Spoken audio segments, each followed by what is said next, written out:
അപ്പോൾ ചിത്രലേഖൻ മിസ് നേരത്തെ പറഞ്ഞു തന്നതുപോലെ എന്ത് ചെയ്യണം? ഈ തന്നിരിക്കുന്ന പിക്ചർ മക്കൾ കണ്ടിട്ടുണ്ടാവും. നിങ്ങളുടെ ടെക്സ്റ്റ് ബുക്കിലുള്ള പിക്ചർ തന്നെയാണ്. ടെക്സ്റ്റ് ബുക്ക് പേജ് നമ്പർ 42 ഈ ചിത്രമുണ്ട്. ഓക്കെ, അതിൽ പക്ഷേ ക്വസ്റ്റ്യൻ വ്യത്യാസമുണ്ട്. ചിത്ര കോ ദേക്കർ വിജ്ഞാപൻ ലിഖി എന്നുള്ളത് അതല്ല. ഈ ചിത്രം നോക്കിയിട്ട് ആ ചിത്രത്തിനെ പറ്റിയാണ് എഴുതേണ്ടത്. ഓക്കെ, മിസ് നേരത്തെ പറഞ്ഞതുപോലെ ചിത്രലേഖൻ, ചിത്ര के आधार पर उसके बारे में 5 वाक्य लिखिए എന്നാണ് ക്വസ്റ്റ്യൻ. ചിത്ര ദേഖക്കർ ഉസ്കെ ബാരെ മേ 5 വാക്യ ലിഖിയെ. അപ്പോൾ ഇതിൽ കുറച്ച് കുട്ടികൾ കാണുന്നുണ്ട് അല്ലേ? അപ്പോൾ സ്വച്ഛ ഭാരത് എന്നുള്ള ഒരു ടോപ്പിക്ക് വെച്ചിട്ട് നിങ്ങൾക്ക് എഴുതാം.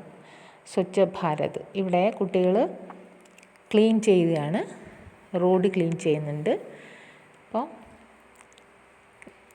അപ്പോൾ നിങ്ങളിതിൽ ക്ലീനിങ് ചെയ്യുന്നതിന് അതിൻ്റെ ഉപകരണങ്ങളുടെ പേരോ അല്ലെങ്കിൽ അതിൽ കാണുന്ന സഞ്ചിയുടെ പേരോ ചാക്കിൻ്റെ പേരോ ബ്രഷിൻ്റെ പേരോ ഒന്നുമല്ല എഴുതേണ്ടത്.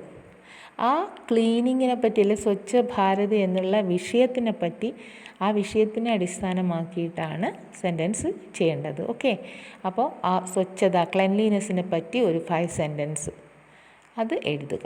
ഓക്കെ, നമഃ ശിവായ.